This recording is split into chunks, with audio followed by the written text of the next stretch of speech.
everyone, and welcome to another episode of Nolzur's Marvelous Tutorials with RealmSmith. I am Jason Azevedo, your host for this evening, and we are on episode 39, believe it or not. And we are doing part 2 of the Falling Star ship by WizKids.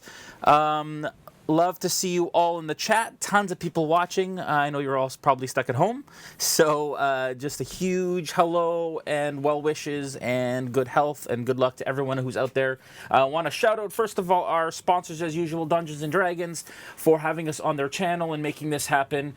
To WizKids for all of the incredible minis that we paint on a regular basis, including this ship. And to Vallejo, of course, for being a paid sponsor of the channel and of the show, and for giving us all the incredible paints that we have at the table today. We're very excited to jump in, but I have a bunch of announcements real quick for you guys. Divine Serp says, I'm sadly at work. I know that some of you need to be working.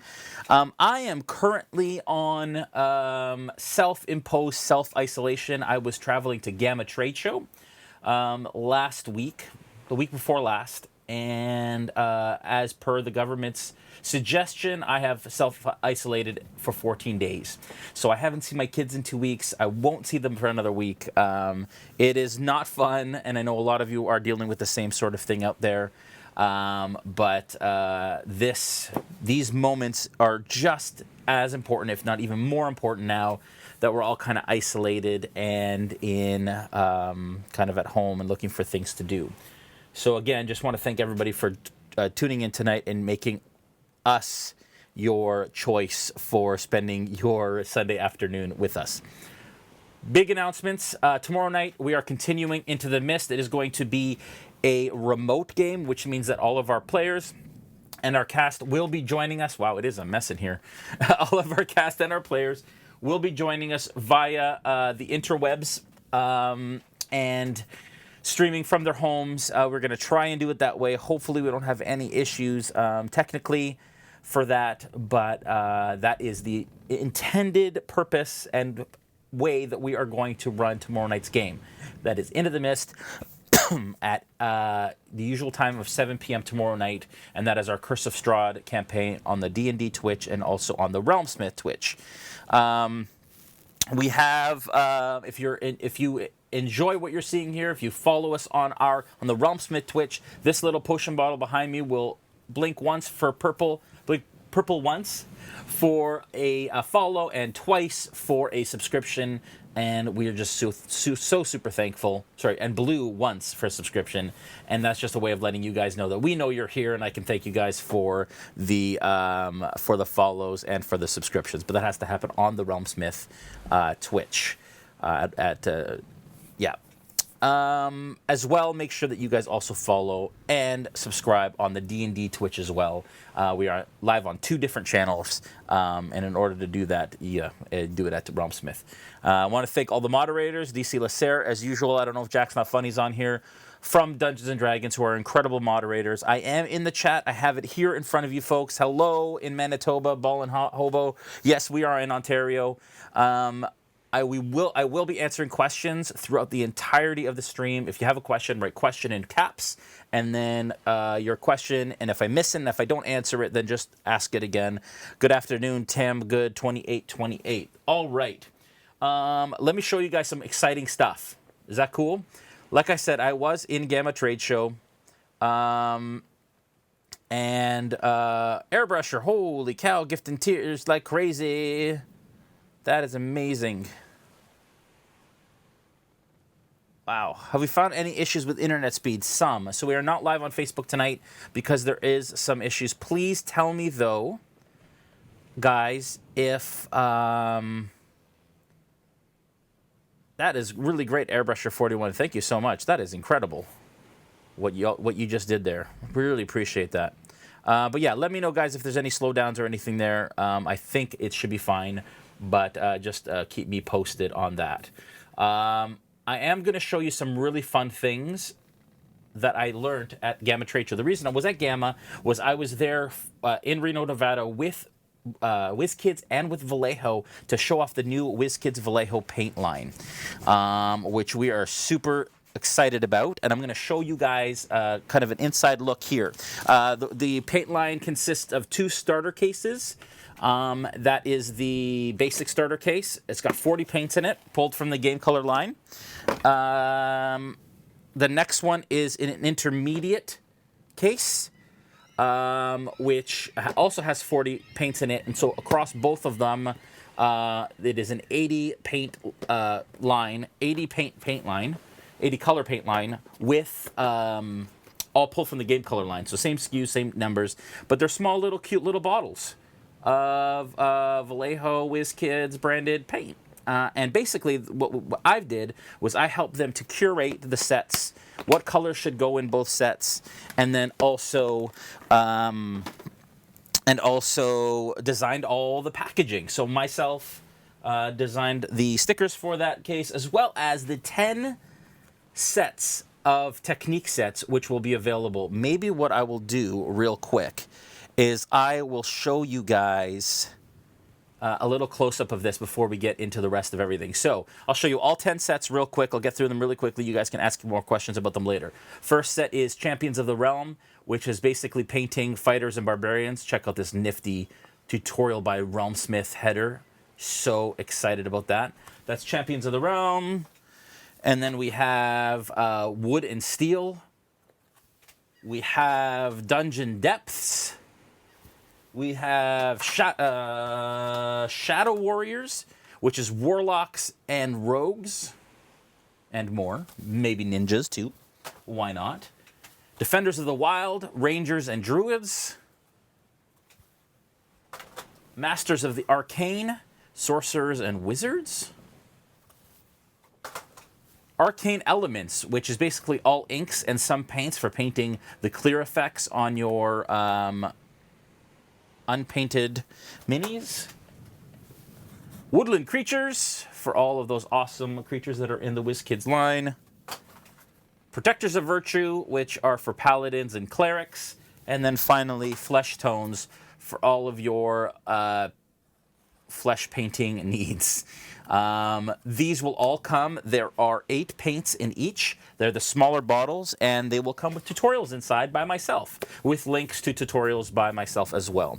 So we are so stinking excited and happy to be partnered with RealmSmith on all of this, and with Vallejo and WizKids. RealmSmith is happy to be partnered with WizKids and Vallejo on all of it, and we cannot say enough about that whole thing because we are just pumped to be involved and to have had such a hand in bringing all of that to you guys. So we are super, super excited about that. I've already got a question. Will the GaryCon stuff be streamed here by GaryCon? If the latter, will it be behind a paywall? Haha. Here is the information on GaryCon. For those of you that have not been following our socials, hope you're ready to have your minds blown. Our minds were blown, but here it is. Our GaryCon schedule is right here in all of its majesty. Because GaryCon couldn't happen in person, it is now happening virtually. On March 28th, RealmSmith is owning the whole channel, and we're partnering with D&D and GaryCon to bring you some crazy streaming. First off, as mentioned before, 12 p.m. Eastern, which is now an hour later than it was originally, is Into the Mist. That is our live finale. Then at 4 p.m. Eastern, we have the Tides of Wildmount prologue. So that is our Wildmount campaign. That will be episode 0 of that campaign. And then we are still to announce the 8 p.m. slot. We're just kind of finalizing. Everything's kind of happening last minute. But we are so freaking excited to have a bunch of special guests join the original cast of our shows, including Matt Mercer himself, Matt Lillard, James Hake, Nora Ibrahim, and B. Dave Walters will all be joining us on that day remotely, and I cannot tell you how stinking excited we are about that lineup, right? It's nuts. So we are so stinking pumped. Stay tuned for that. Get your bits fingers ready, as I said, for our Into the Mist finale, because you, as players at home, can join the militia and actually affect the gameplay on the table using bits. It is not behind a paywall. Somebody just asked. It is going to be absolutely free. It will be on the Gary Con Twitch, on the D&D Twitch, and on the RealmSmith Twitch. Mind blown.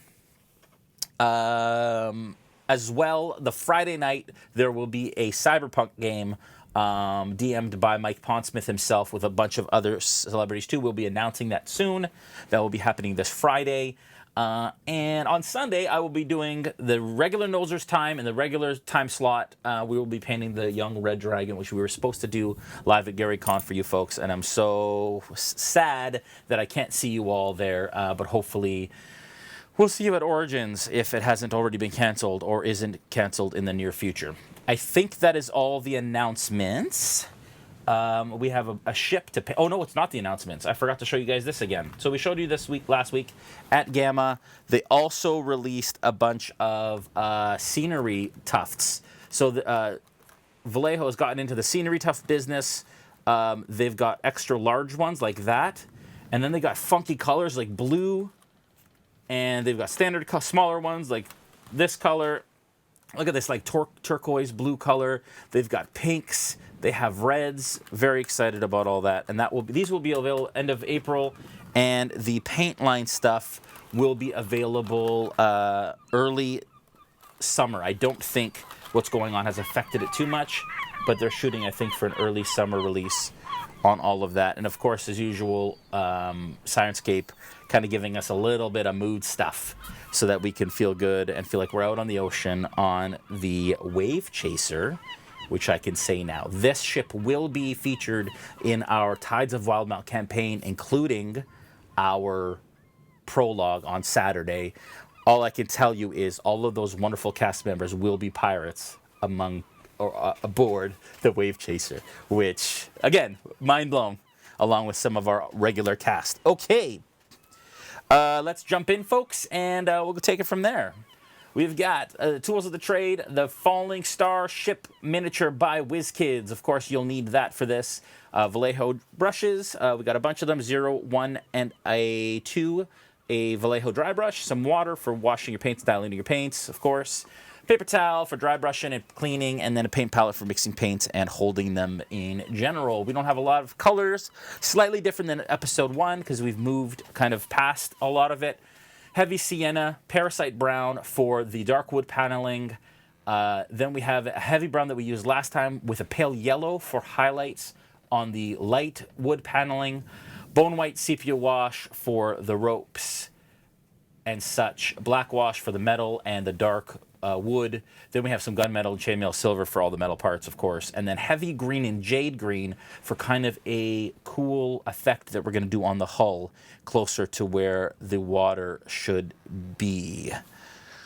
All right, folks. Hope you guys are ready. I'm going to show you what progress I made. I said I was going to make a little bit of progress during the week, and I did. This ship is actually taking a lot longer than I thought it would, as I guess most of my projects do. I just smoked it with my head, with my hat. So this is what the staircase area looks like when it is all base coated. This is just flat. This does have a wash on it, but this does not. I'm going to show you guys what it looks like and how to put a wash on all of this tonight. That is the first step kind of that we're going to do. This is what it looks like when it is finished. This is with a wash and just a single layer of dry brush on all of it. And you can see how wonderful the detail really comes out in that. I posted a picture on Instagram and in the Tabletop Crafters Guild. It's got like 600 likes. So everybody really loved how that came out and how that looks. So that is the staircases, which we're just going to put up here for now. Then I also base coated the mast. So that is what one of the masts looks like without any washes. We'll add some of that here, and I'll show you how to do all the rope and everything that we're going to do. And then this is what it looks like with the mast with the black wash on it. And so we're going to get into that as well.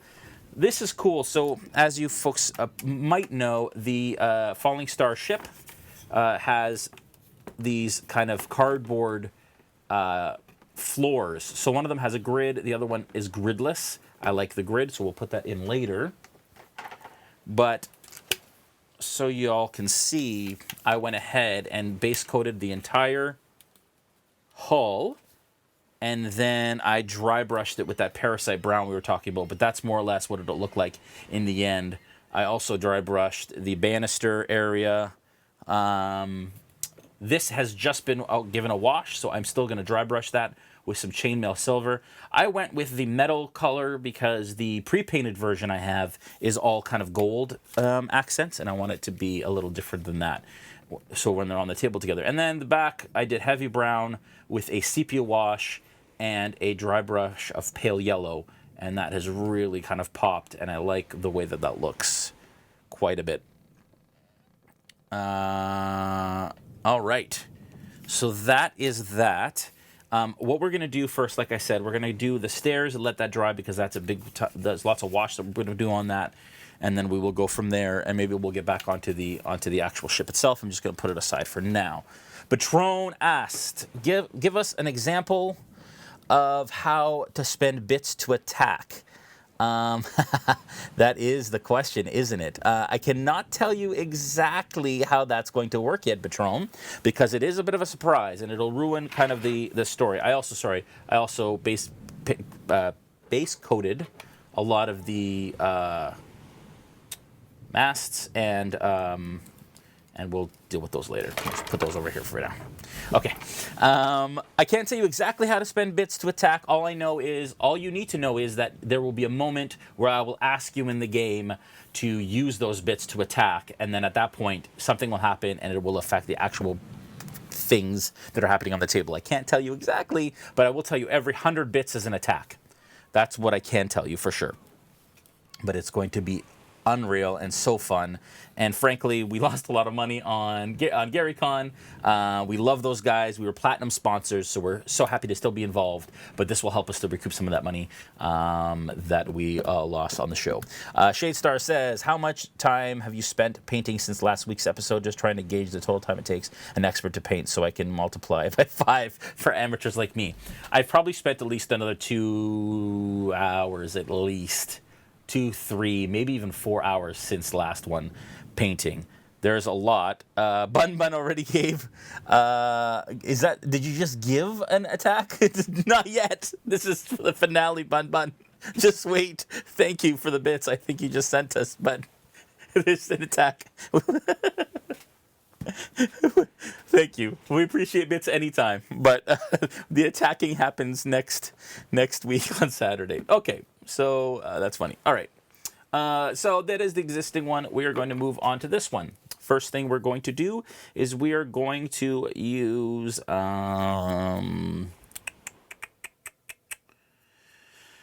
let's use our black wash. We're going to take some black wash. I went through a lot of black and a lot of sepia wash, folks, on this ship. So again, another way to do this, if you don't want to spend too much money on washes, is to spray paint it black and then just dry brush on top. It's not going to have the same effect, but it will be effective still, and it still will look great. I decided to do it the old-fashioned way to show you folks that it's possible. This would have been a little faster too if I had maybe taped it off and then dry brushed certain points, or spray painted the whole thing brown to start and then went. There's lots of ways around it, but I just wanted to take the long way around so that, for example, Bun says thank you. Yeah.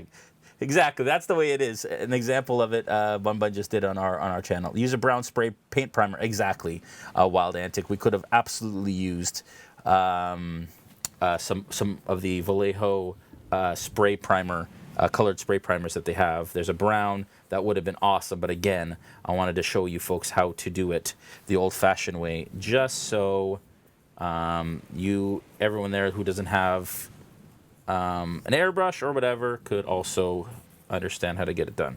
All right, so I am just going ahead with my black wash, and I am applying it to all the dark areas, all the areas that I base coated with heavy sienna.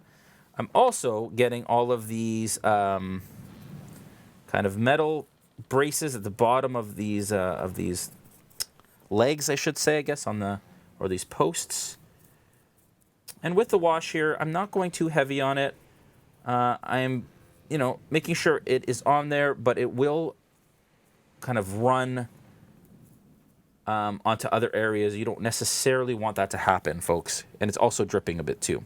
So just make sure that I already did wash on the back. Just make sure that you don't have to wet it too much also. This wash can go on pretty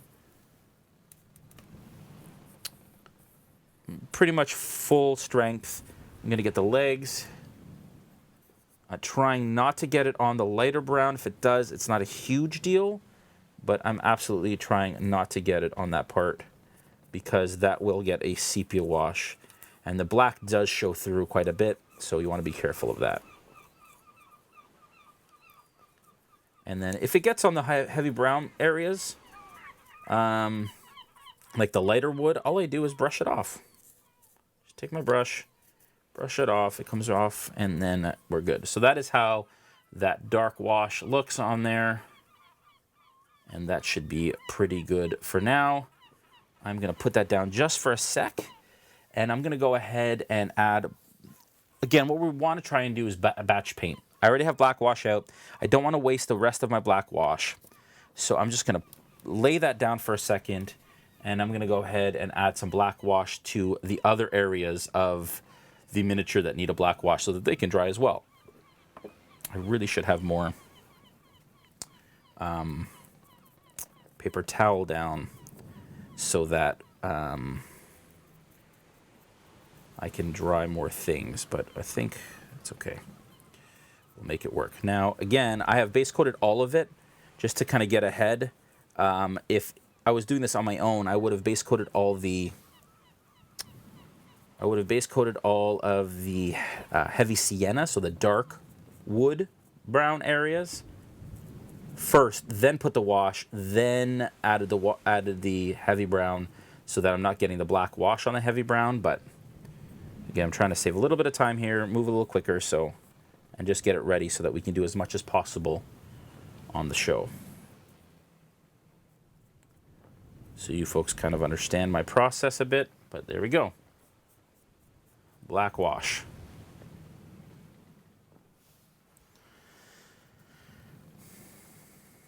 Now this is a really big brush for this. I'm probably going to switch to a smaller brush to get into the smaller areas. But for right now, this is working. We also want to get it onto the metal areas as well. If we were using like a gold color, I would use Glorious Gold for the base, and then I would use a sepia wash on top of that. And then I would use polished gold to finish that off. So that's the difference between if we wanted kind of golden accents instead of these kind of metal steel accents.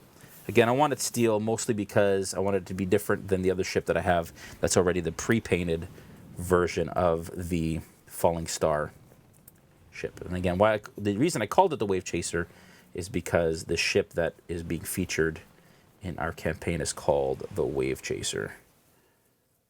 And that is what I am doing with the ship. Okay, here we go.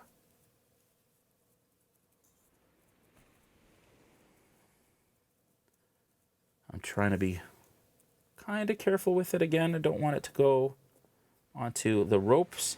If it does, I just wipe it with my finger. It's not going to look horrible, but you will be able to notice it. We are going to go around and highlight all the ropes first before we put the wash on. We're going to use bone white for that, to do that. But for right now, let's just make sure that all the wood and metal is given a wash. And you can see how that's already starting to do what we want it to do. These big platforms, these big brushes are good for these platforms. And we're just doing the metal and the wood all together. It's actually faster to do that, to base coat all the similar areas that are going to get a wash, and then just do it all together. And then I'm just going to do this and wipe it off the light brown. Flip it. Question. Are you doing the Curse of Strahd campaign tomorrow or Wildbound? Tomorrow is Curse of Strahd, Patron. Curse of Strahd is still going to go until we have tomorrow's session. We have a Saturday session of the Curse of Strahd into the Mist campaign, and then we also have the following Monday. We're also doing Curse of Strahd, and that will be making up for last week's episode, which we just did a Q&A for those of you that were watching. And so we'll have lots of Curse of Strahd left before we go into Wildmount. I lost you folks here for some reason. My computer just decided to do a software update. So I can't answer questions until it's back. It's so strange. Just like literally out of nowhere, just restarted into a software update. Hopefully that doesn't take too long. So I can't currently see if you guys are asking questions. So just hold on to your questions until I'm done. Until it's done, and then we can answer those. So weird. It usually asks you. I don't know why it didn't ask me. Anyways. Okay. Almost done. Just going to do this mast here.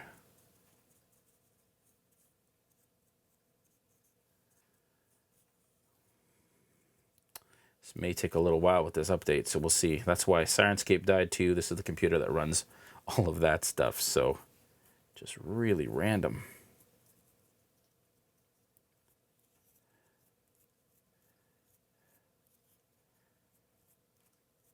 I apologize, folks. You guys were asking some really great questions. Okay, so I'm now going to switch over. Make sure I wash this brush. I'm going to switch over to a smaller brush than I was using for in between here to add this wash. Because that other one was too big to get between these ropes here.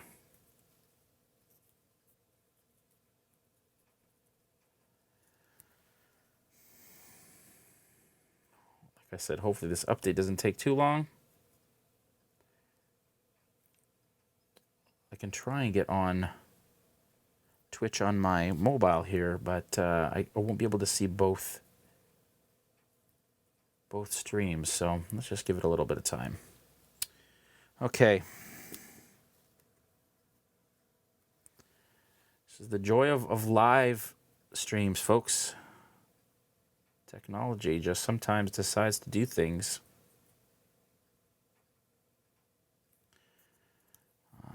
Okay. There we go. And there. Okay. And I'm going to turn it around, do the other side. Like so.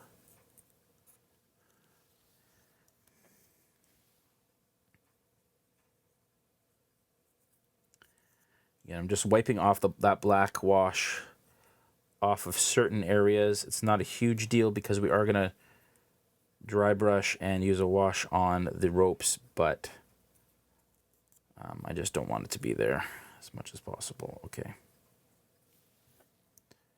We'll just wipe that off. There. So that is the mast has been black wash. The black wash is already dry. It's pretty warm in here, and dry in here. So the black wash is already dry on the bottom. By the time I got up to the top, I am literally just going to throw this onto the deck of the ship where it magnetizes to dry, and then move right along here. Let's see what next. So we've got all those masts. I'm not going to do these. I'll finish these up later. I don't want to take the time to do more black wash. I think you guys have got that under control and under cover. This one is now dry, almost. Doesn't have to be dry before the next step, but it's getting there. It is pooling in a couple areas, so I'm just going to pull it up a little bit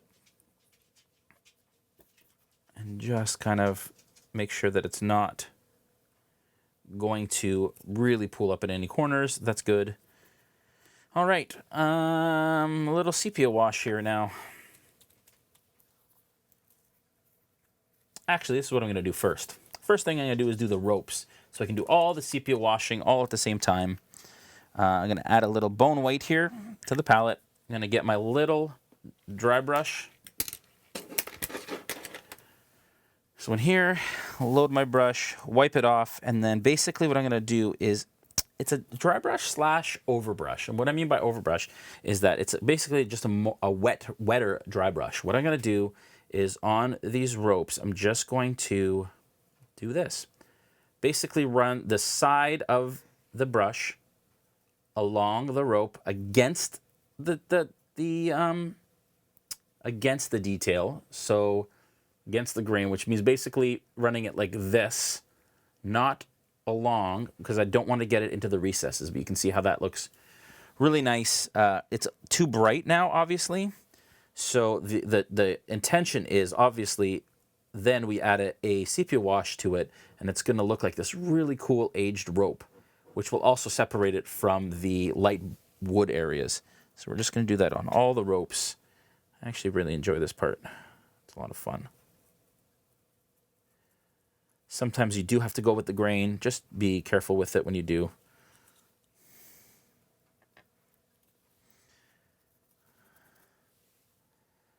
It is saying it's going to take 43 minutes to restart. So this is what I'm going to do. I'm going to go onto my mobile here. Folks, if you want to ask questions, unfortunately, I'll only be able to take questions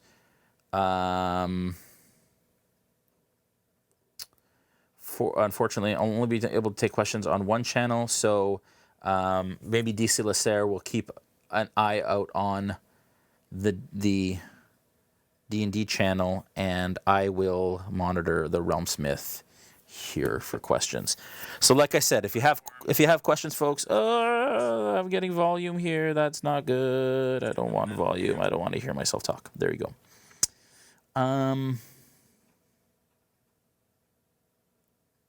Okay. All right, we're back into the questions. You folks have questions, you can list them there. I will keep an eye out on that as you have questions.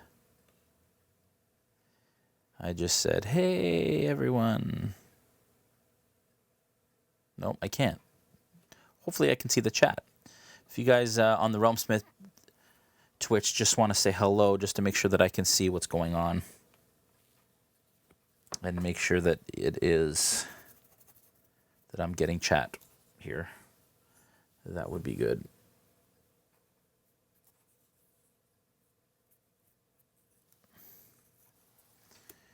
Not seeing anything yet. I'm not sure why I'm not allowed to chat on here. Hopefully it works. Oh, now it's saying only half an hour, so it usually goes a lot faster than it says. So hopefully it won't take as long as it's stating it will.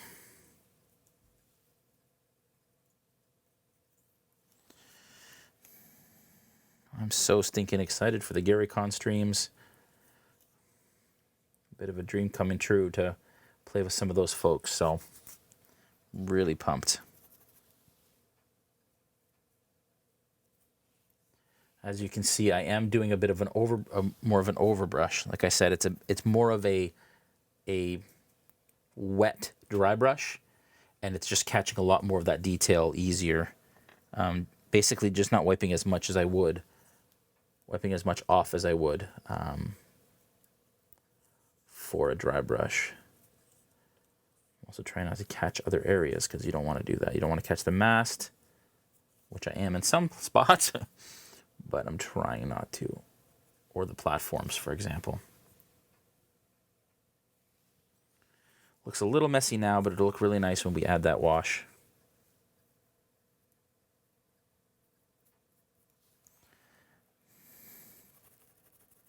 There we go. Question. You've probably been asked this, but how long have you been painting minis and what got you started? Divine Serp says. That's a great question. I have been painting minis since I was about 13 years old. And the first couple minis I painted were D&D minis, actually. They were old school pewter minis that got me into painting. Ralpartha minis, the old ones. I was about 13 or 14, I guess, at that point. Maybe 12 or 13. Playing D&D with my buddies, and I painted my character, and I painted an orc. Were kind of the two minis I painted at that time. And then took a long break from painting minis, and then really got into it again, like really got into it. I did it, here and there throughout the years after that, but really got into it when Games Workshop released the Lord of the Rings miniature line, and I just fell in love with the movies and everything. So I just decided I wanted to paint minis. I didn't really play the game much, but I just loved painting the minis. And then got it really into wargaming, playing Warhammer and so on. Painted lots of there, and then when I got back into D&D about 5 years ago, I discovered all of the painting opportunities, and then really got into it. And then the rest is kind of history, as they say. Hopefully that answered your question there, Divine Serp. Okay.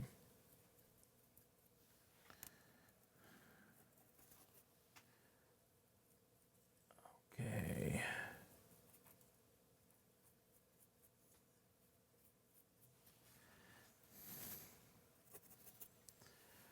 Now, again, the hope is that even though these ropes look bright, they're gonna dull down a little bit and look a little aged when I add that wash. But I don't want them to look too aged. I'm a little concerned that they're gonna look a little too aged. Then I have to do another dry brush, but we'll see, or another overbrush. But we'll just have to see when I get there and how it kind of all works and looks.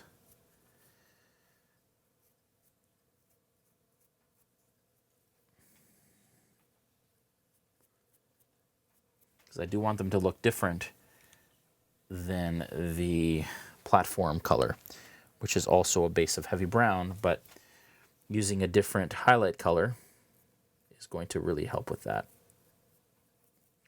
For the ropes, I'm using bone white. For the wood platforms and such, or for the light wood areas, I should say, I'll be using pale yellow, which is going to give it hopefully a different feel.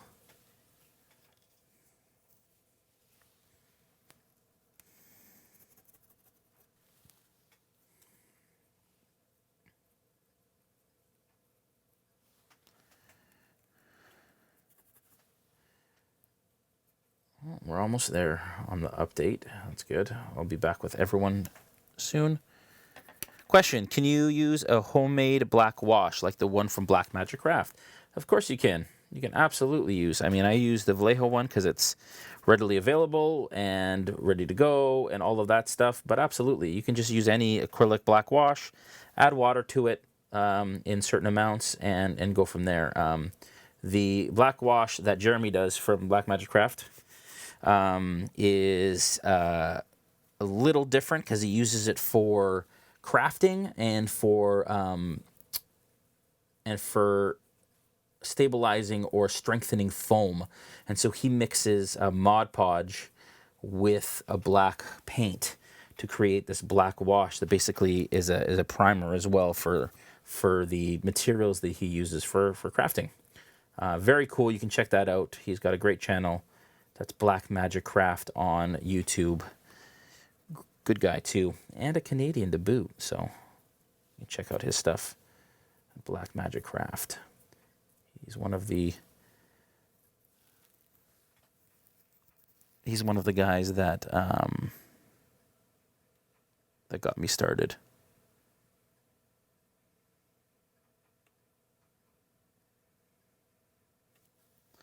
So weird. All of a sudden, it went to another video, and I thought that maybe my stream died, and I got all worried. It didn't, right? We're all still here.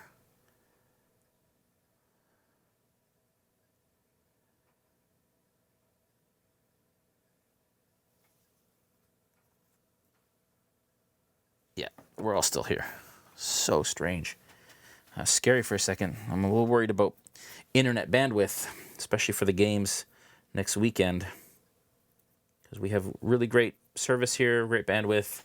Never had an issue, but with everybody kind of at home now, internet's a bit wonky. So, all right, I'm also getting the little rope that kind of intertwines on all these little nubs here. I don't know all the technical jargon for the ships just yet, but I am learning for Wildmount. But all this rigging here. I'm just gonna, like I said, I'm basically just touching it with that bone white color just to lighten it a bit before I give it a wash. Like that. Okay, so that's all the rope on there. I should probably do the other mast that is now dry.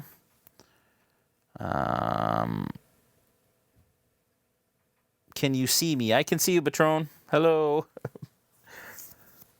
13 minutes left on this update, so I'll be back with everyone again in about 13 minutes, hopefully.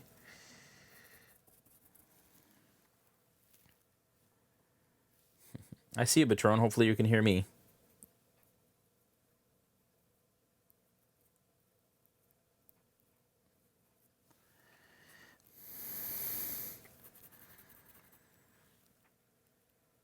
Hello, Kenija.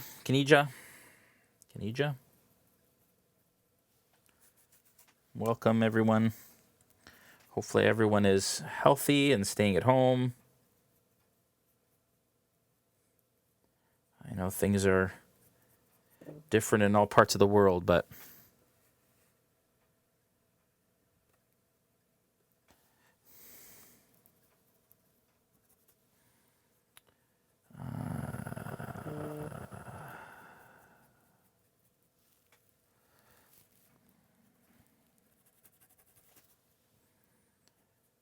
okay.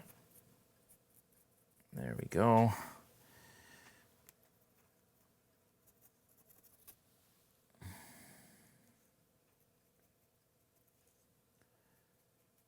Just trying to get through all of this rope and rigging so that I can move on to some of the other stuff. Hi, Jason. Do you have any suggestions on how to paint a brick tavern wall when 3D printing a ton of terrain? A brick tavern wall.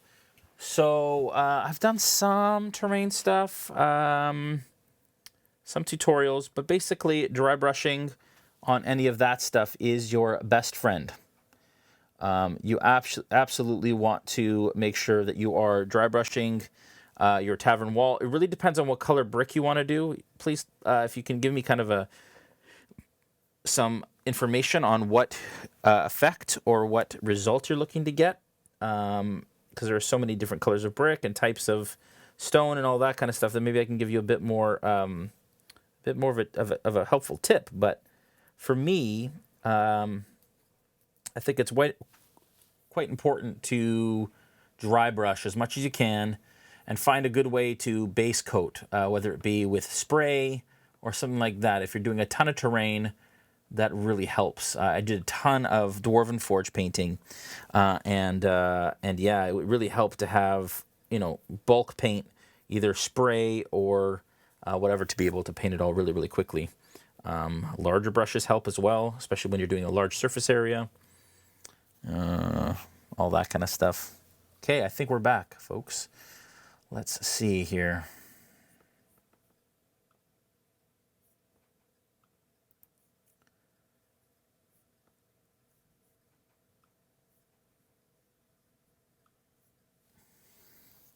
It was like everything kind of went. Oh dear, that is a part of Twitch that we don't want to listen to.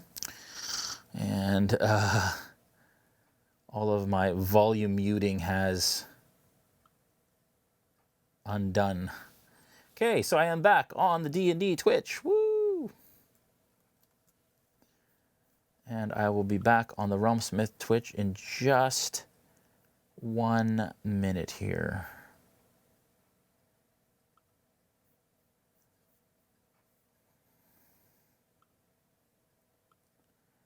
Sorry, folks, just give me a sec. Perfect. I am back in business. DC Lasser says, woo! And y'all are still here. Nobody went anywhere. Love that. Thank you very much. Thank you.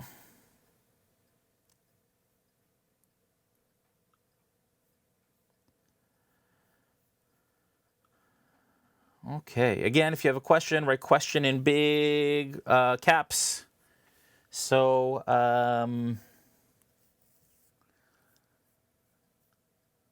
make sure that you let us know that you are here.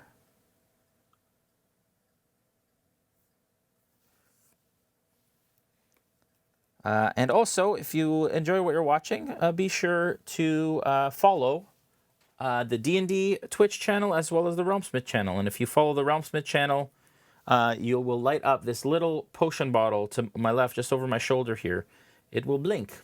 Purple once for a follow, and once it'll blink once blue for a subscription.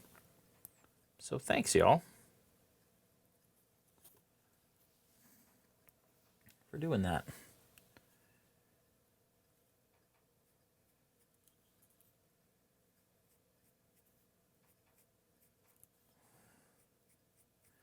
How much painting is everybody getting done in this time, eh?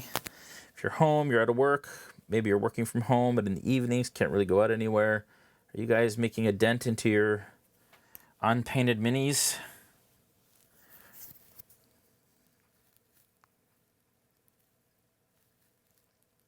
Korg28 says, what is the best varnish to use on a metallic paint? I've painted all the metallic dragons, but I'm afraid to varnish them. I don't really know what to use on them. If you use a gloss varnish, that'll just do fine. Or satin will be good as well. Depends on how shiny you want it to be.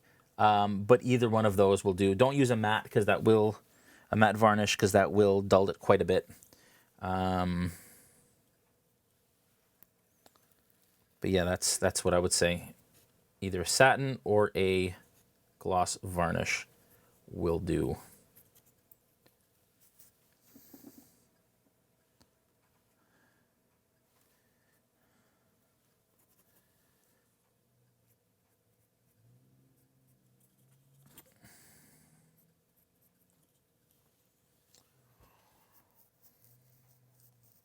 General Kilroy says, building a dice tray and slide lid box for dice for a friend. I love that.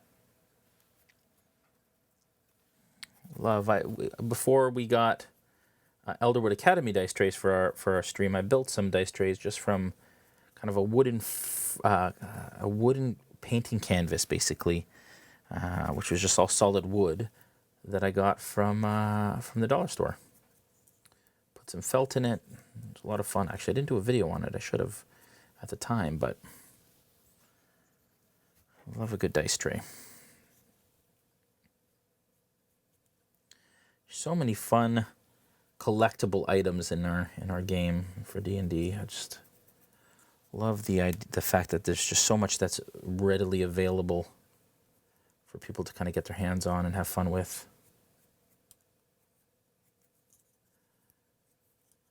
All kinds of wonderful people making really fun, awesome things. Okay. Almost done with the rigging here. I am going to, I don't think I'm going to do the cross mast, the arms basically on the masts, just yet. I think I'm going to wait on those and do those in my downtime before the season starts, just because of time today. What time is it? It's almost 6 o'clock. So I just want to make sure that I like to represent all of the steps that I can, so that you folks can go ahead and paint your own ship, even if you have just the techniques at least down. Not that I'm necessarily completing the whole miniature, but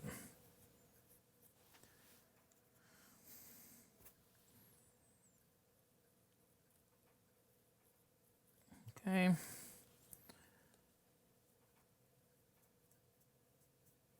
The black wash isn't too dry in some of these kind of deeper recesses, so we just want to be careful because it's starting to mix a little bit with the bone white, and it's going to look a little kind of soupy and gross. So just be careful with that when you're doing yours at home.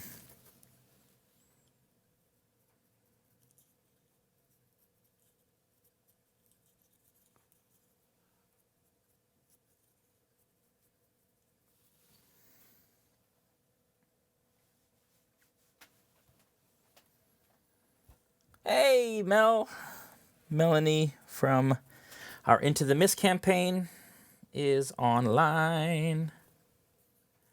Welcome her. She plays Callie, as most of you who watch the stream know.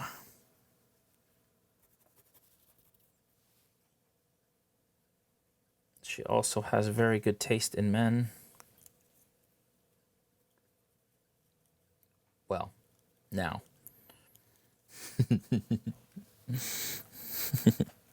Hi.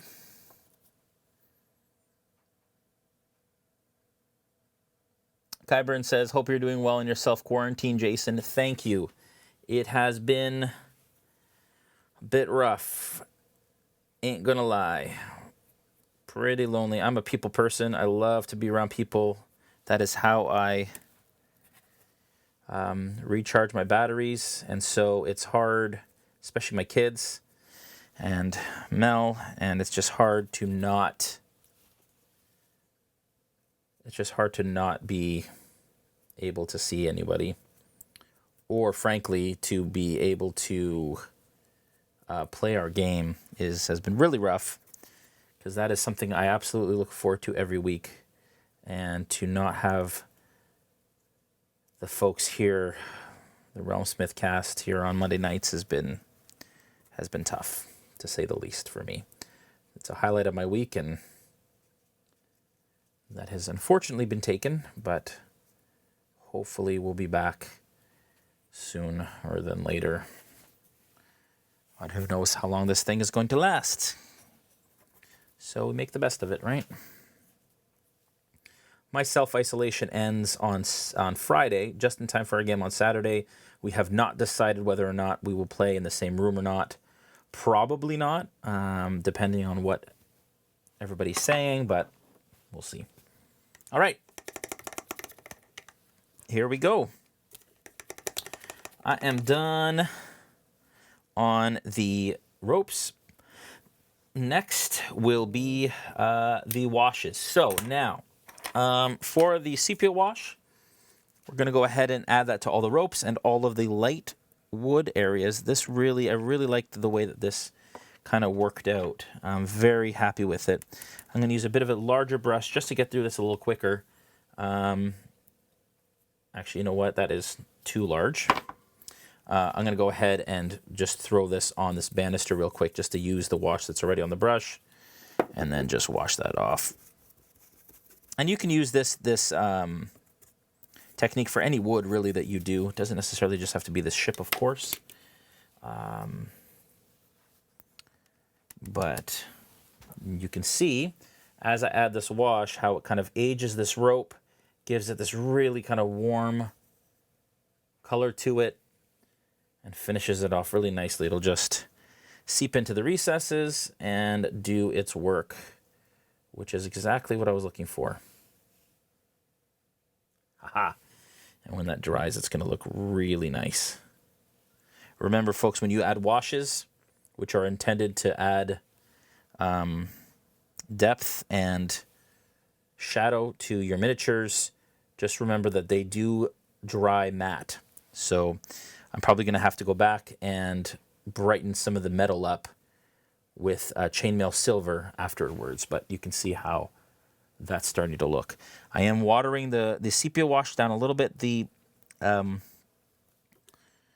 Vallejo washes tend to go on a little thicker and more opaque. Not opaque, but just stronger than some other washes. I like that because you can always thin a wash. You can't always thicken it. So I like that because then I can thin it to the consistency I want, but you can see just how that's coming together. I dig it. I dig it a lot. Just a touch of water. It's a little too little, and then we're just gonna, yeah, there we go. And I'm just gonna add that across the entirety of the mast.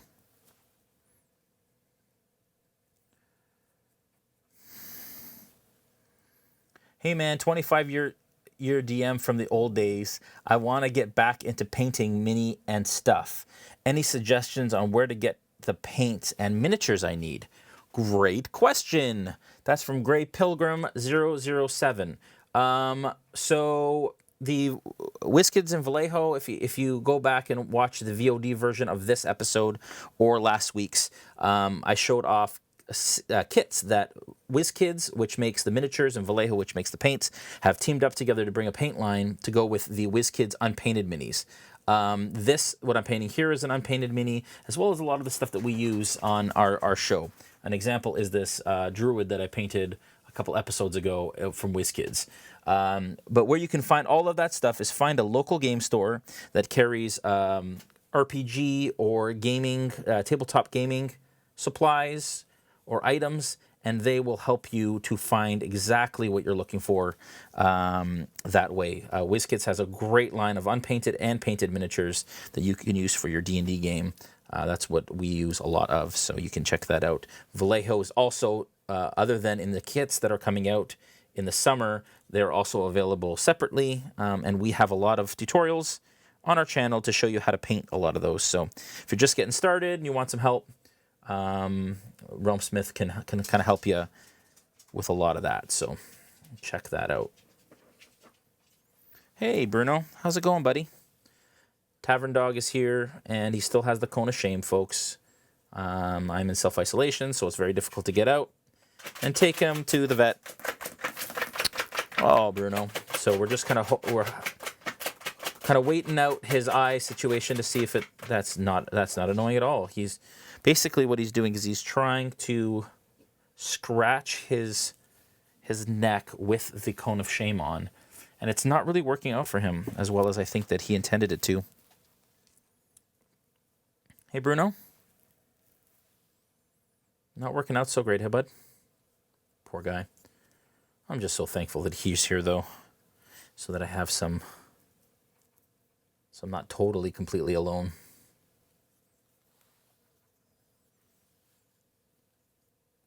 Okay.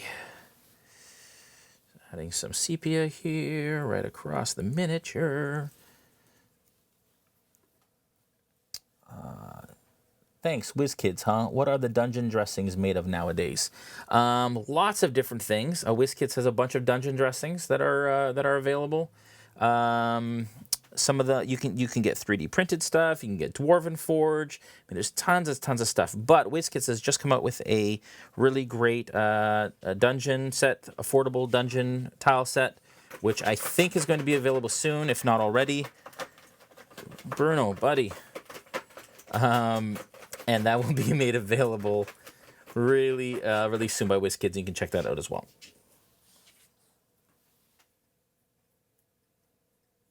Okay. WizKids is a sponsor, obviously, of this show and of our stream. You can see a lot of the stuff that we use, actually, on our Into the Mist campaign. It's a Curse of Strahd campaign you can check out on YouTube, on the RealmSmith YouTube, or on the D&D YouTube as well. And you can see all the miniatures and stuff that we use there, and that maybe will help you kind of take a look and see what you like and see what you want to use. Dwarven Forge is also a sponsor of the stream. Okay. So it has subdued it quite a bit, but I do like that it looks a bit more aged. I like that. I don't know if I'm going to go back and highlight it again. I might. But I'll decide later, I think. But I do want it to be a little lighter. I am talking about the Warlock tiles, yes, Refin. I do have a set of those, and we have used them in the stream already. Oh, I can't just put that down. I have to add the wash to all of the wood areas. I'm just going to go ahead now and add the wash to all the lighter wood areas. That is I've used it basically, and I've decided where those areas are. For me, it's the platforms, the edges of the platform. So I've left the middle kind of the dark brown. I just wanted to make it a bit more interesting, and add some kind of creative delineation here from the dark colors. So there it is. You can just hear Bruno like scrounging around in the studio with his with his cone because his cone just scratches against everything. Poor guy. It's got to be so annoying. I do keep it off most times, but when I can't monitor him, like during shows, I got to put it on so he doesn't scratch his eyes. So he'll scratch his eye out.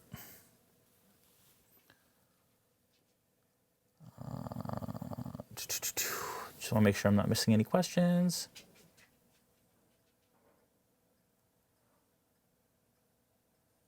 Remember, folks, if you ask a question, make sure you write question beforehand so I can catch it really quick in the chat as the chat goes by kind of quickly. And if I'm painting a little bit, then I won't be able to catch it if you don't write question ahead of your question. So just make sure, folks, that you are doing that. And if I don't answer a question, just make sure that, you know, a little later in the stream, or, you know, if you notice that maybe I've missed it or if it's passed and I haven't answered it, just ask it again and I'll try and get to it if I see it.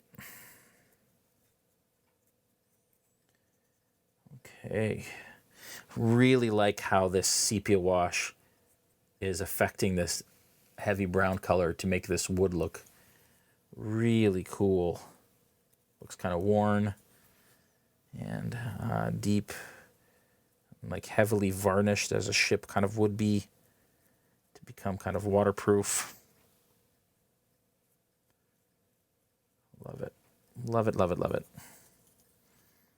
Like I said, sepia is my favorite wash in the whole Vallejo line. I use it for so many different things.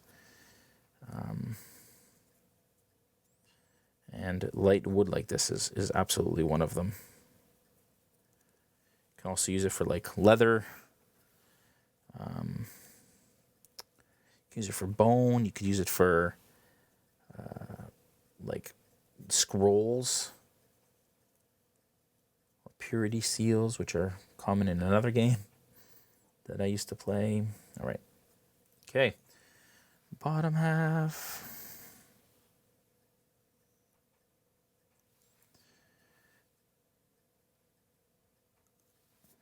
Again, just adding all of this sepia wash to the edge of this platform. And I haven't even dry brushed the platform just yet. I want to get all the washes down before we do that, but then we're going to dry brush it with another color as well. So, okay, that is all of that. That one is all the washes are done, but you can see how it's subtle, but the platform looks really cool. I guess it's a crow's nest, but it's not like a nest, so I don't know if it's still called a crow's nest when it doesn't look like a nest. Question, is there rigging or sails with the ship? Yes, there is. I don't have them in this room currently, unfortunately. I had to take the sails off the cross beams in order to... Actually, you know what? I'll go grab them. Let me just go grab the sails to show you folks kind of how they look and how they work. Give me one quick second and I will grab some for you.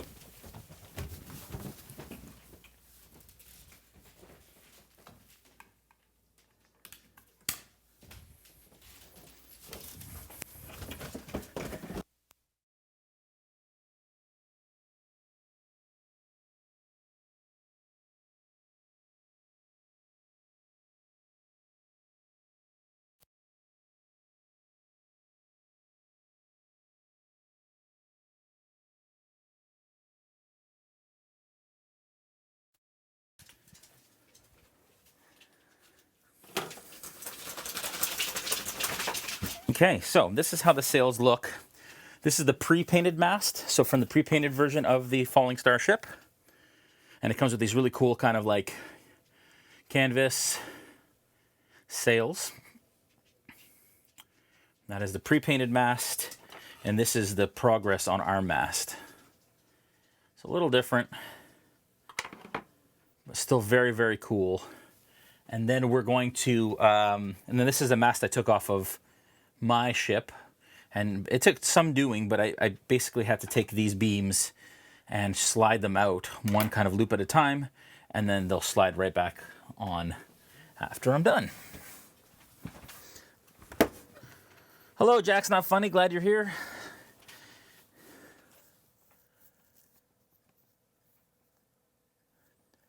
B. Fisher says, question, what is the best site to purchase the upcoming Vallejo paints? Best way to do it would be to, thank you, Oso, for gifting some subs. That's amazing. Best site, Vallejo. So I would go to your local game store is the best place to buy those kits, 100%.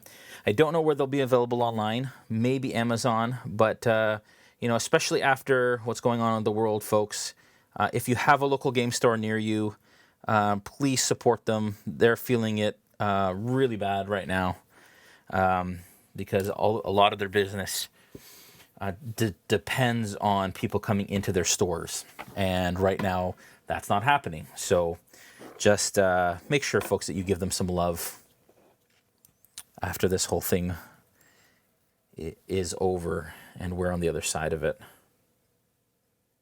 But yeah, local game stores is where I'm going to say to check out those kits when they come out.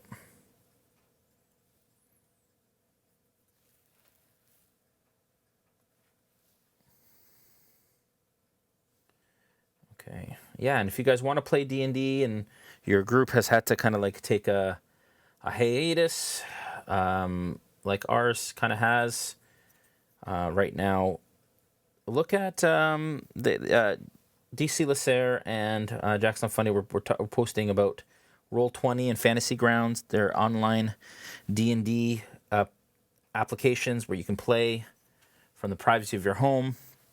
And on the D&D website, which they just posted in the D&D chat, there are lots of materials, PDFs and so on that tell you basically where you can play or how to find people to play and games to play and so on. So there are still ways to have fun and play D&D even though you can't be in the same room as each other. I prefer being in the same room. That's how I love playing D&D, but given the current times, I can still get my D&D fix, which I will next Saturday with Matt Mercer and Matthew Lillard and B. Dave and Nora and James Hake. I am so stinking honored. Guys, the reason I started to do this was because of Critical Role. And the reason I started to live stream our games was because I loved their show so much. It was so fun and so entertaining, and I loved D&D so much. And I thought, you know what, we can do this too. And there were times where obviously I felt maybe we can't do this. This is pretty hard, and trying to get an audience and technical issues and bandwidth and internet and cameras and lights. And man, it's been a long kind of couple years. But the fact, and this is true talk, kind of heartfelt stuff, the fact that I get to DM Matt Mercer in his own world is something else. Let me tell you, I'm not sure exactly how to process that just yet. But that is exactly what's going to be happening next Saturday, and he's super pumped about it, and I'm just so thankful to him for taking the time to play for GaryCon, and for, there's a lot of people who missed out and lost money on that show, so we're doing our best to still bring it to everybody remotely, and just thankful that those guys are all joining us remote like that. It's just such a huge thing. So thank you to all of our guests. Like I said, I wasn't kidding when my mind is blown right now.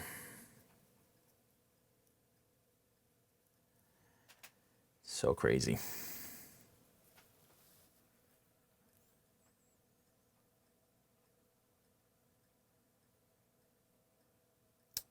Can you cross-post the Roll20 info on the RealmSmith Twitch? DC Lasser, if you're there, if you could just post, if you haven't already, post that stuff on the RealmSmith Twitch if you have a sec. I know you were in there a little earlier, bud. If you wouldn't mind, just, I can't right now, but that'd be great.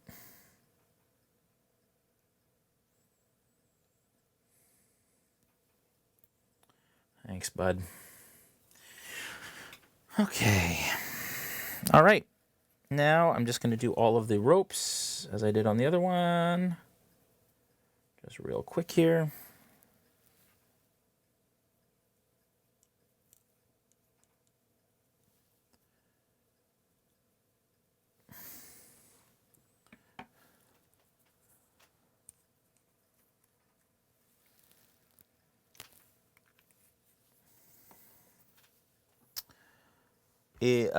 General Kilroy says, is it homebrew? You're asking.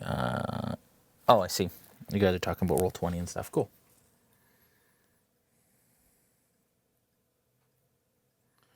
You know, the silver lining for RealmSmith and all of this, even though, you know, we don't get to the cons and all of that stuff, is that, you know, we still are able to bring shows like this in isolation to all of you guys out there while you're at home. So that is the silver lining for me. As difficult as it is, and what we're going through really sucks, at least we can do our best to keep you folks entertained and kind of bring you a little hobby to your home. So, and you guys can watch us play even if you can't play. And I mean, it's just, yeah, I'm so glad to be able to do that for the community during this time.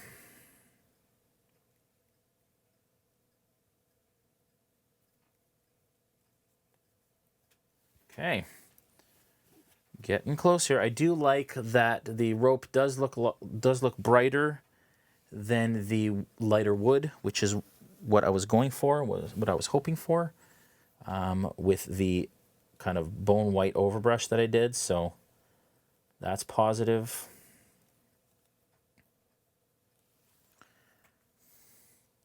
It's all about the little things in life, folks. It's all about the little things right now. And I can't say it enough, and I say it every stream, but just make sure that you folks are looking out for those that are feeling it the most, and are, you know, in the most danger. The seniors, your neighbors, your older neighbors. Just make sure that they're okay.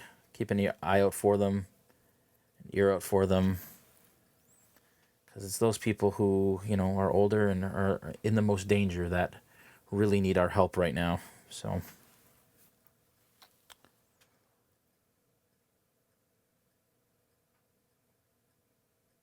Question, did you do in-person campaigning? Did you do in-person campaigning? General Kilroy, I'm trying to understand the question. If you could just clarify what you mean by that. We are Into the Mist game and our upcoming Wildmount game will be in person. We usually have a group at our table. You can check out Into the Mist at twitch.tv/RealmSmith, which you're on right now, and or the D&D Twitch as well.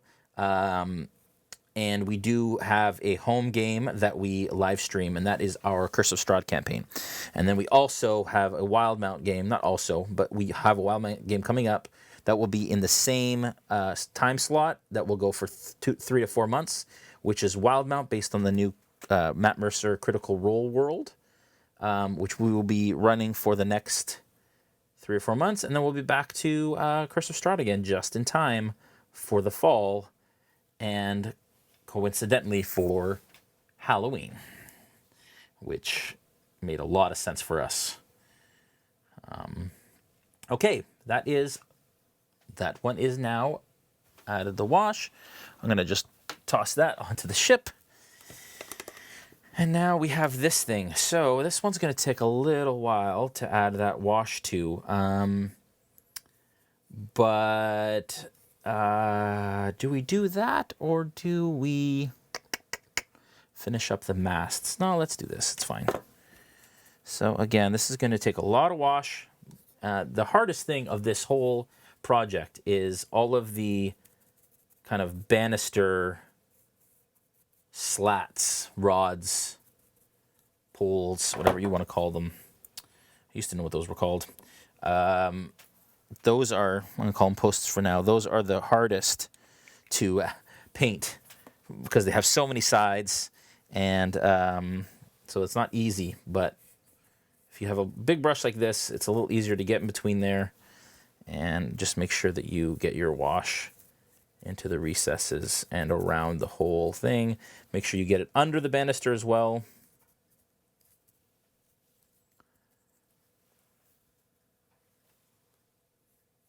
Hey, Tiki Games.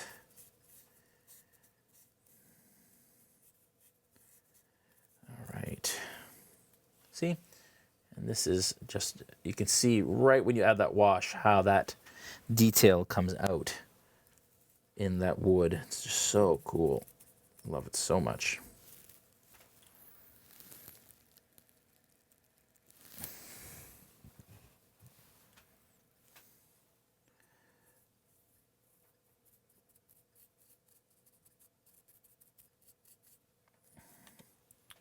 Just like that, that one side of the banister is done. Then careful too, because when you do this, just wash tends to fly everywhere because you're basically flicking it along the inside of these posts, and it just loves to travel. So careful what you're painting over. The DM station at the desk I built, or not the desk, the table that I built for our D&D game is already full of paint. So if you don't want paint on your surfaces, remember that when you're doing stuff like this with lots of texture, it is going to end up everywhere.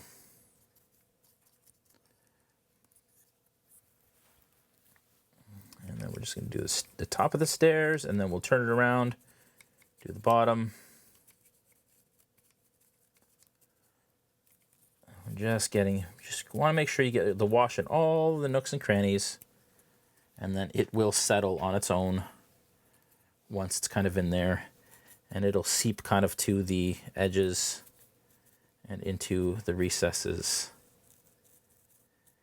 Sometimes you got to kind of tease it into the recesses to start, but once it's in there, it will kind of gather.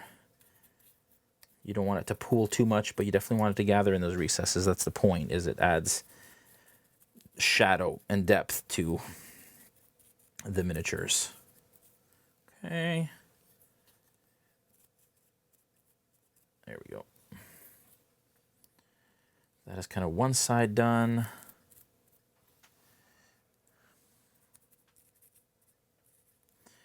Make sure you get the underside.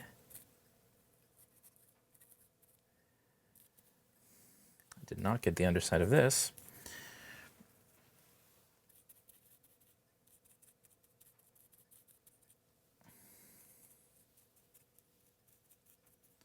There we go. Need some more sepia wash. Hello, amazing job so far. Looks great. My question from Soxy Boy is, have you used or heard of anyone using Zoom for playing D&D for groups who can't meet in person? What are your thoughts? I've never used Zoom. I have heard of people using Zoom to play D&D, for sure. Absolutely. I know Zoom wouldn't have the built-in kind of interface for playing like Fantasy Grounds or Roll20 does, but I've heard people using Zoom before. Maybe other people in the chat can answer that as well. I don't have any personal experience with it, so I've used Google Hangouts before. I'm assuming Zoom kind of is the same thing. If you just want to use kind of paper and dice, but if you want something that's a bit more advanced with kind of map capabilities or graphics and markers and tokens and stuff, then and you'd probably be happier with something like Fantasy Grounds or Roll20.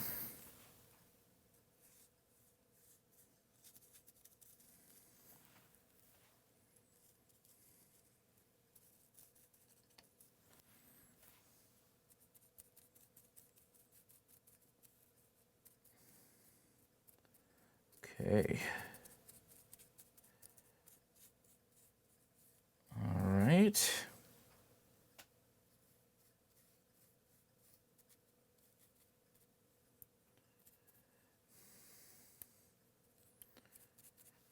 I'm going to have to do the door separate because the door has those metal bands on it. I think they're actually supposed to be wooden bands.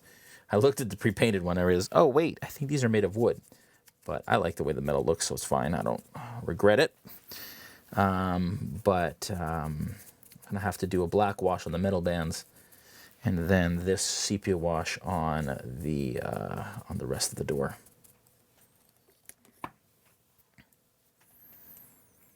And then we'll go back and we'll do some highlighting on one of the masts, and then we'll probably do the bottom of the ship. And that's probably all we have time for. I don't think I'm going to do a third episode on the Falling Star, but I will post images of the finished ship afterwards for your reference to see how kind of the end result looked. But by the time today's done, we would have covered all of the different techniques that you guys will need to paint it the way that I have. And then also, folks, as always, make sure that when you paint stuff and you use our tutorials, we love to see how you guys paint your things. And so be sure that when you post them on socials that you tag RealmSmith and Vallejo and WizKids and D&D, because we all love to see the end result of your creations. So please, that brings so much joy to my heart when I see that people have used our tutorials and they've enjoyed them and it's helped them along, and that is my favorite part of what we do here at RealmSmith. So please do that because we love to see it. Okay, that is that wash. I think I'm done. Yep. On those parts. Basically, I'm done on all of the light wood that I can do with this large brush. I'm going to basically wipe that brush off, go back in now, and with this door, I'm going to add it to the door carefully, trying not to get it as much as I can on, or trying to get as little as I can on the actual metal parts. Unlike the last door I did, which is, I got quite a bit on it. On the other side of the stairs. Do the whole kind of frame as well. And what I'm going to do, folks, is before I actually assemble this ship, I am going to spray it with a varnish first. I have a matte varnish that I'm going to be using from Vallejo. And I do that because I don't want I don't want to scratch the paint off of it as I'm assembling it. That's important for me because this is going to get a lot of wear. I'm going to move all the pieces around a lot, and I don't want to lose the paint job that I spent all this time doing on it. I don't want that to go to waste and it start to chip, and then you have to fix it, and it's just not fun. At that point, it's just not fun.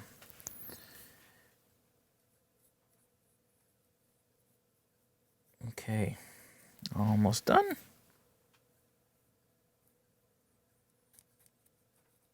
There we go. Okay, so wash has been done on all the light parts.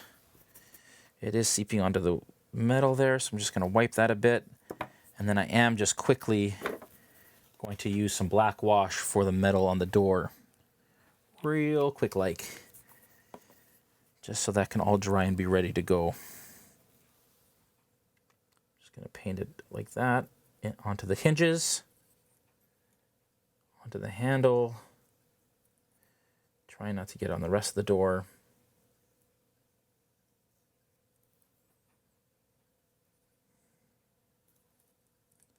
There we go. And in doing this, I'm also wiping off some of the sepia wash that has gotten onto the metal areas of the door as well.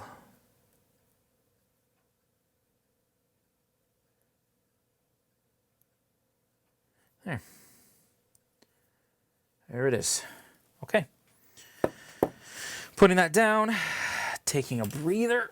Oh yeah, my back is good. Okay, any more questions here? Is that a full boat kit or is a piece kit? It's a full boat kit. It comes with the entirety of the boat, comes with all the floors, comes with 2 masts, all the sails that you need. It's pretty awesome. Pretty awesome. Jason just wanted, Tam Good says, I just wanted to thank you all because watching y'all play has really helped me role play better. Plus, y'all are so funny and I love the voices. Thank you, Tam Good. Appreciate that. It means a lot. Holy cow, that boat's huge. It is huge. That is true. Does not come with cannons, but you can buy cannons separate from WizKids. Okay. I am not going to do anything more on this one banister because you folks have pretty much seen, like I said, you've seen the techniques. I'm just moving around some of this wash so it doesn't pool too much and kill the detail at all. In here you can see that sometimes it pools and it will actually clog detail. So I just go around it and move some of that. But you can see this is the way it looks in the end. With the techniques that I'm going to show you on the mast part. But that is just with a wash on it, and that is highlighted afterwards. So, moving to here, I'm going to show you how to do highlights on all of the textures on this mast. And that is one of the kind of the last things that we'll do today, I think, based on the time that we have remaining. Let me turn my paper towel around. It is a commodity right now, as everybody knows. All right. Toilet paper was the commodity, but you can't get that, so it's down to paper towel, and nobody wants to use that. All right. First things first, I am going to put Parasite Brown. That is a regular Vallejo game color. I'm going to grab my larger brush. It's actually quite wet, so I'm just going to dry it a bit here. Oh, cool. DC Lacer uses zoom. Right on. Stonefly Guy says, haha, use every inch of those paper towels. Yeah, I know, right? I'll get yelled at for sure in the chat if I've got bad dry brushing technique or whatever. Right. So I am using Parasite Brown. I'm going to dry brush. For those of you that are new to dry brushing, paper towel, load your brush, wipe most of it off until almost nothing comes off anymore, and then we're going to use that and go against the grain on the wood. And you can see it is depositing the light color to the uppermost areas of the detail, and it's going to lighten it nicely and give me kind of the wood texture that I'm looking for. It brings out the texture, actually, and that is what it'll look like. Ooh. That is dry brushing, folks. The nice thing is that it even gets like, it'll get darker, closer to the rope. Really neat, right? Love dry brushing. This is one of those techniques. Oh, Bruno's back, folks.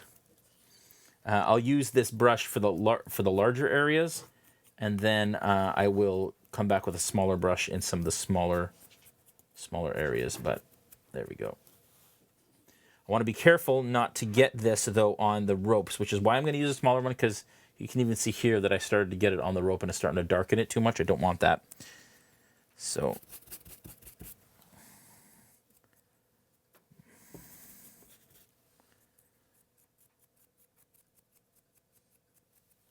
for all of you that don't know, Stonefly Kai is a very talented painter with a really great Instagram channel and podcast and all that stuff. That is my permission, Kai, to go ahead and post links to all that in the chat if you'd like. She's in the RealmSmith chat. But look at that, folks. That's some good-looking wood there. Leave that alone. All right. Sometimes, Jason, sometimes. Okay. All right. Here we go. Moving right along. But yeah, really bringing out the color of the wood texture here with that dry brush. And then we're going to do the same thing to the light wood with pale yellow.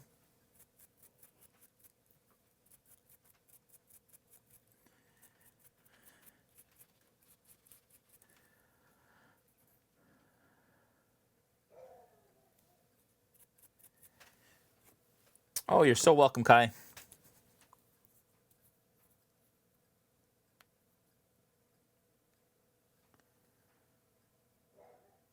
Real Master says, or Realm Master says, Into the Mist is a great season. I binge watched to get caught up. Well, thank you very much.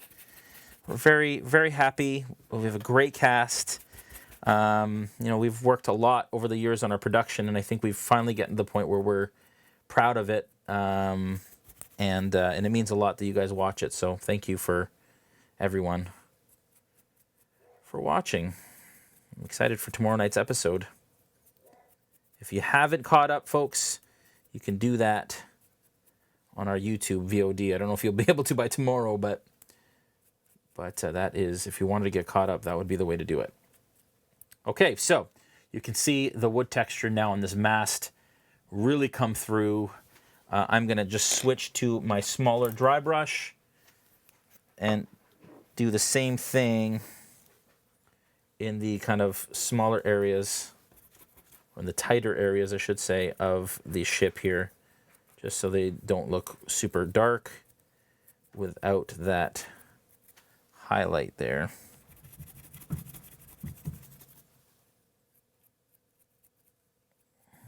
There we go. Yep.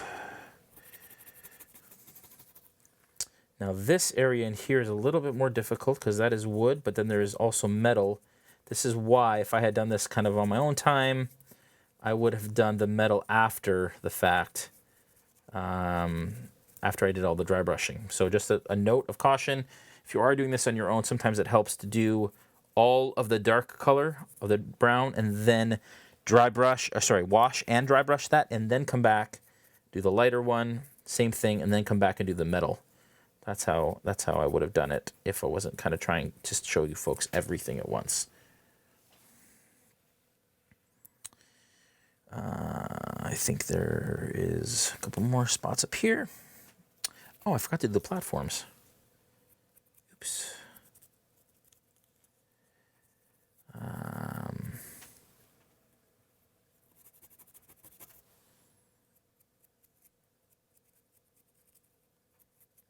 I'm also trying to get Kai to paint with us at a show coming up. So if Origins is still happening, then perhaps that will be the time. Okay, back to the larger brush, load it, wipe it off. Question, how do you paint battle damage? And for battle damage, I mean scratches. So Kingia 1902001.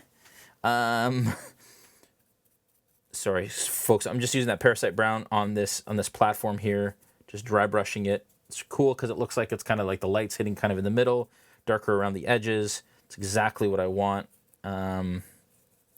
This platform, not so much, but just a little light area with some darkness around it. I think that it looks super good. Also gonna do the bottom.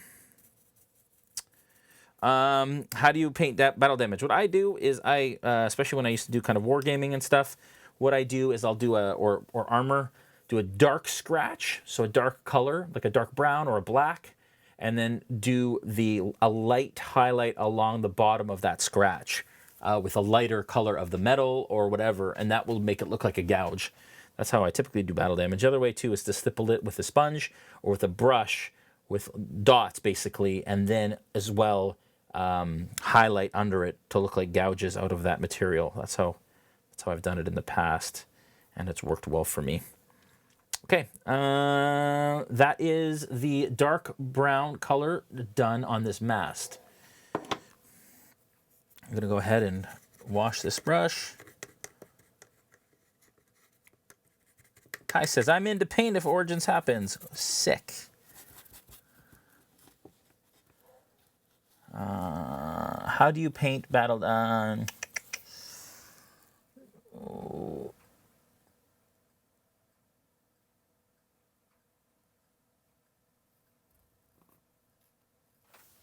Cool. All right. For the lighter color, we're going to use pale yellow. And at first, I thought to myself, is pale yellow the right color for this? Actually, I wanted to use bone white, but then it looked kind of like just washed out. It didn't give me quite the look that I wanted. And so I switched it up and went to pale yellow because it made it a bit brighter and a bit more warm for me than the bone white did. So that worked for me. But you folks can use what you wish. But you can see, I'm just going to do this. The brush is a little too wet still, but there we go. And that's just going to really lighten up, bring out it brings out the wood grain, and instead of like a white color, it's going to give it some life, some added life, instead of kind of a white or bone white, off-white color. I really like what that does, so we're going to use that instead, like that. Again, going to use it again on this platform here, along the edges. Make sure you catch the top edge so that that highlight comes in. Look at that, right? Boom. Bottom edge. Did I just say boom? Cabin fever's real, y'all. Figured that out last night. Had a nap, because what else do you do in self-isolation? And I woke up and I was like, whoa, I am not okay. There we go. But look at that. Look at the difference that makes. Really makes it all pop. It's going to look really nice on the deck of the ship. Okay, so that's that. And then Fading Hedges says that looks great. Thank you, Fading Hedges. It's so simple. These techniques I'm using, folks, are so simple, so very, very simple, and they really come out and look nice in the end. You can see that that kind of matches that now too.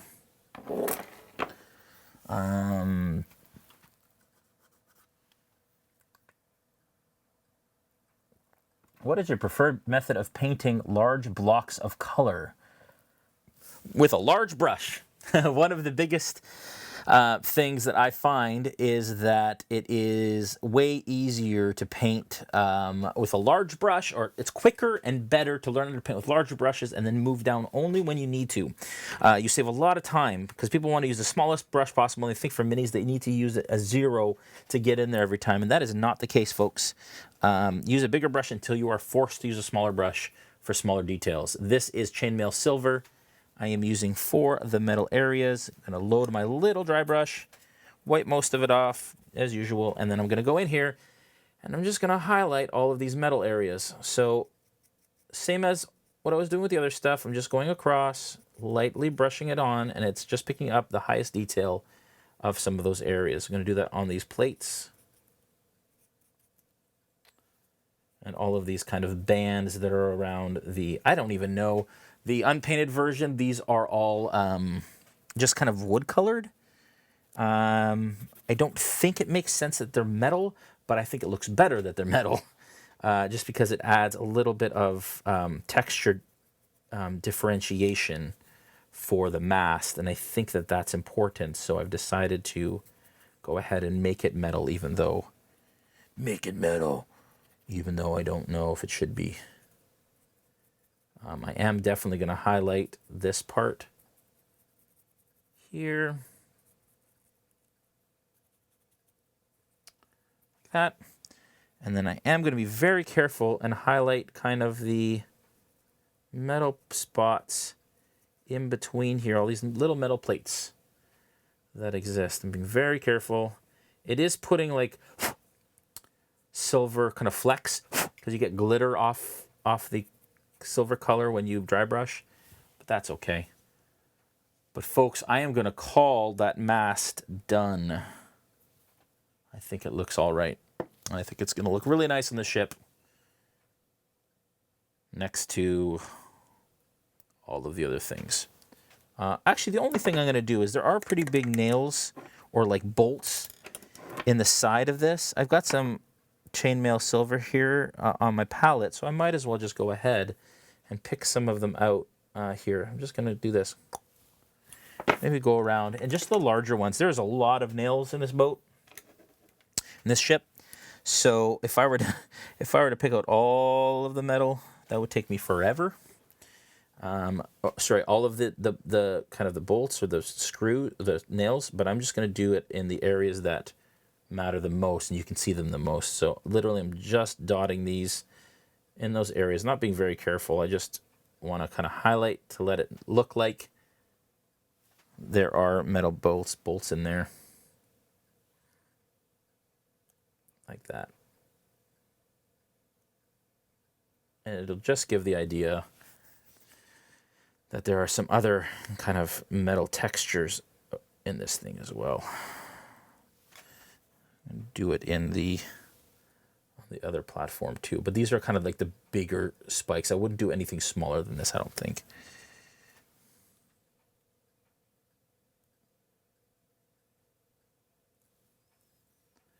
These are some of the bigger ones. So, and this is what'll set the painted version apart from the unpainted one.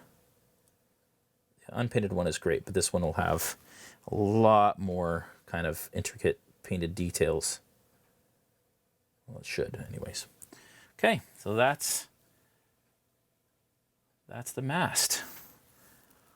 Okay, so we're gonna put that down.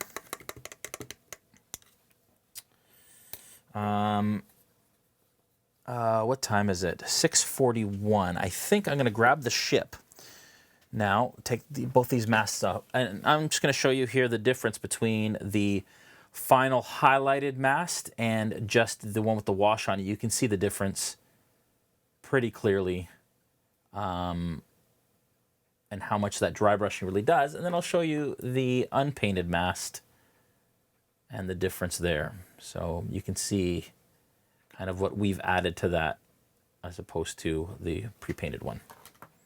Cool. Put that mast there. Bring the ship, which is huge, over. Okay, so like I said, I have dry brushed this whole side. This thing is huge. It's a little shiny. You can see that that's from the wash. As soon as I spray paint it with the, finish it with the matte varnish, that'll go away. But you can see how some of those awesome highlights look with that parasite brown on that side. I'm going to do the same on the other side here.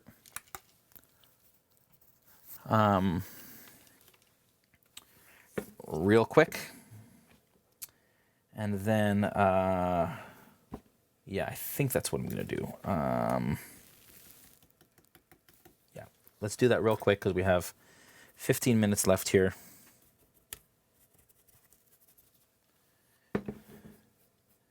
Too much. See, if I do that, it's got to be, I'm running out of dry paper towel here.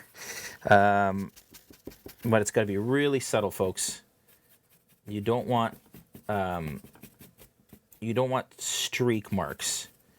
You don't want the brush to be too wet either, because it won't look like a dry brush. It'll just look like it was kind of brushed on. You don't want that. You definitely just want it on the surface.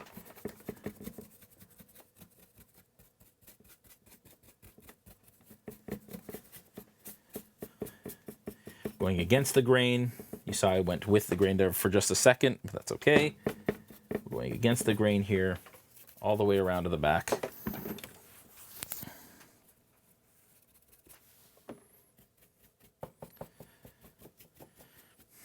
You know what, given the time, I'm actually going to shift this around, turn it the other way onto the area that I've already done. And then we're going to do the other effect that we have that we want to do, which is green to jade green. Now, what I'm trying to do here is question. So you're using a brush on varnish for this project, right? No, I'm going to spray it actually, Lego. I'm going to use the Vallejo spray varnish in the rattle can in order to make that happen.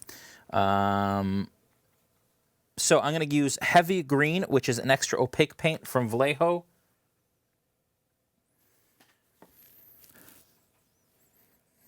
And I need to grab some new paper towel. One moment, guys, because this is going to take a lot of dry brushing. Whoa. Smoked the camera, too. That was good.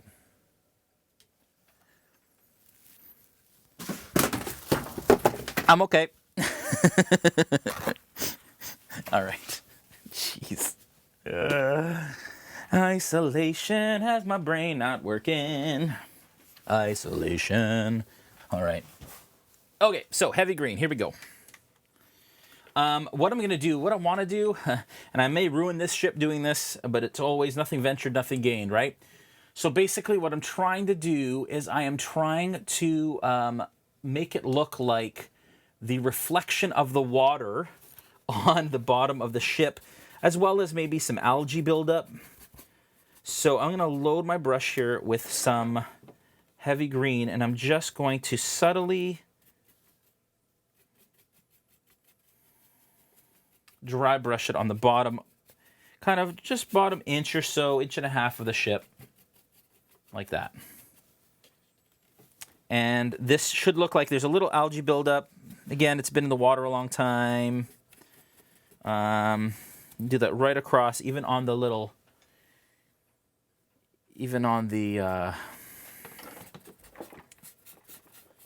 ladder. There, that's it.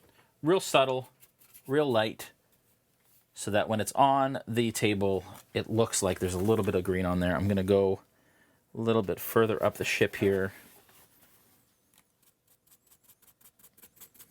Oh, wiped some on there. That's not good. That's not good. If you do something like that, folks, you can just grab a wet brush and wipe it off. There we go. Okay.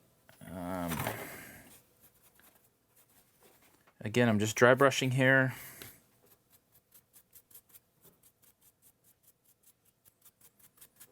Just getting it on here real loose, like right around to the back.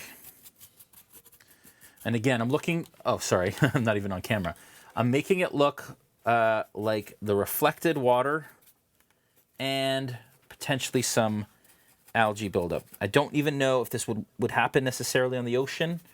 I looked at kind of reference of pirate ships and stuff, didn't see a lot, but I just figured, you know what? I think it'll look cool, so I'm just going to do it. So that's that. So basically,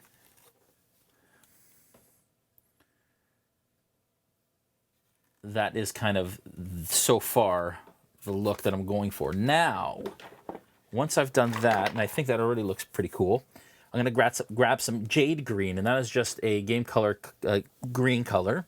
It's got a little bit of blue. It's kind of close to a turquoise, but not quite. And again, this is the Lucidian Ocean that we're playing in, so it's going to be an ocean, not a lake or anything like that. So this is a lighter kind of sea color. I'm just going to be really careful and see what happens. I'm just knocking everything down with this ship. So huge. Okay. That kind of lighter color green, closer to the bottom, all along the bottom of this ship. Again, you have to make sure that it's really dry brush so that you're not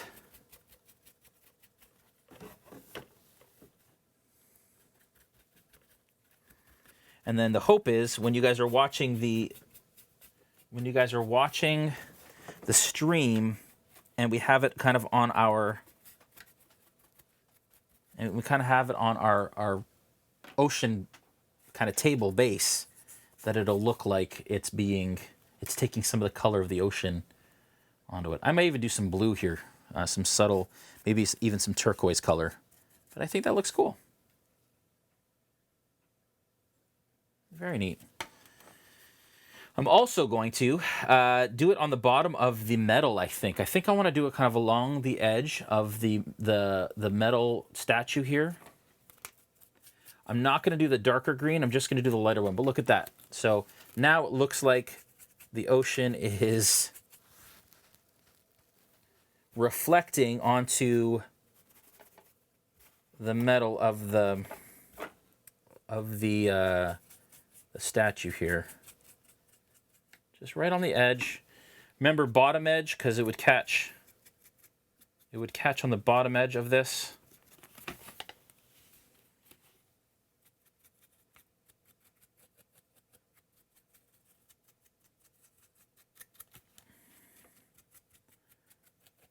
Just like that. And then on the bottom edge of this as well, the mast.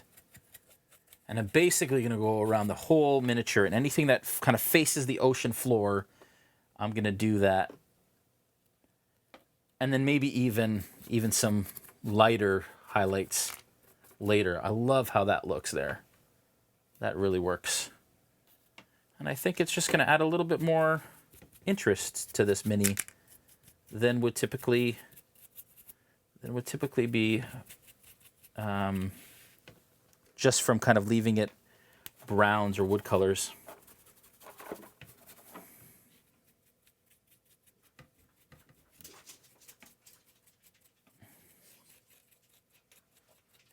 And that's kind of the last of the technique that I wanted to show you guys. Hello, Bruno. There we go. Look at that.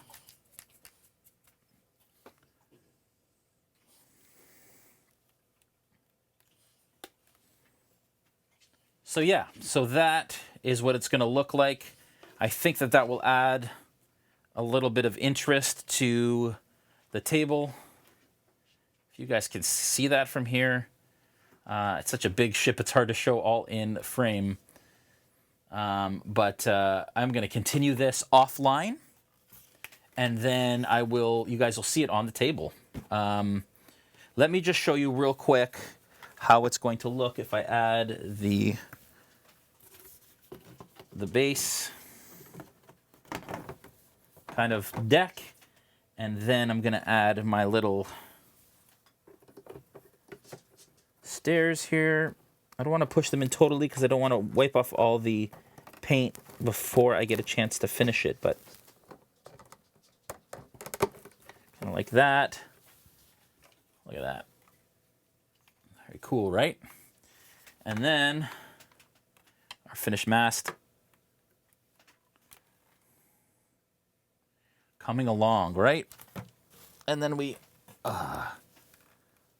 go to the wide shot so I can show you folks how kind of that looks. So that's the idea. You've got that, I don't know if you can see it, but got that kind of ocean color coming up the side. I think it's going to be really neat when we see it on the stream on our ocean table. It's pretty subtle, but I think it adds a lot. All right, well, that's it for episode 39, folks. Can't believe next Sunday, which is my birthday. I'm so excited. It's my birthday stream and our 40th episode, and I'm turning 41. So strange. And quite meta. Oh, we have one more question from Fading Hedges. Hi, Jason. Is there a good starter kit that you recommend to get into painting? I'd be starting from zero, eyeballing the Vallejo starter kit, but not sure what brushes. Yes. So yes, Vallejo, the starting kit that exists is great. If you want to wait until the summer, this is what you want. It comes with 40 paints from Vallejo. It's going to be very affordable, and it's got half bottles. So it's not so much paint, but it's great for basic. It's going to have some tutorial stuff in it. That is the first of 2 cases that Vallejo is partnering with WizKids to release, as well as 10 of these technique sets that exist, which we help to curate. So thank you so much. We will see you guys tomorrow night for Into the Mist, episode 11. Hopefully the technology is good to us, because I'm a little afraid about internet and stuff, and all of us calling in and how all that works. We had some technical issues last Monday, but hopefully this time it's fine. And because we don't want to go another week without bringing you guys Curse of Strahd, and we're getting so close. So thank you so much, guys. Have a wonderful night. We will see you tomorrow night. Remember, GaryCon, be there from 9 a.m. on, sorry, what's the timing again? From 12 p.m. Eastern on this Saturday, the 28th, until like 11 p.m. Eastern on the same day It's going to be crazy. Tons of gaming, tons of great guests, and we're so freaking happy to be hosting it on our channel, on the Gary Con, and on the D&D Twitch. We'll all be there. Make sure also that, yes, thank you, DC Lister. We have a RealmSmith Discord server, which you can check out as well. The link is in the D&D chat. We had, I think, a record viewership tonight for this show, guys. So thank you so much for making us your social distancing channel of choice this evening. And you guys have a wonderful night. Be safe. Wash your freaking hands. And let's get through this thing together quickly so we can get back to life as we knew it. And all be very kind to each other. Okay, guys? See you tomorrow night. Bye.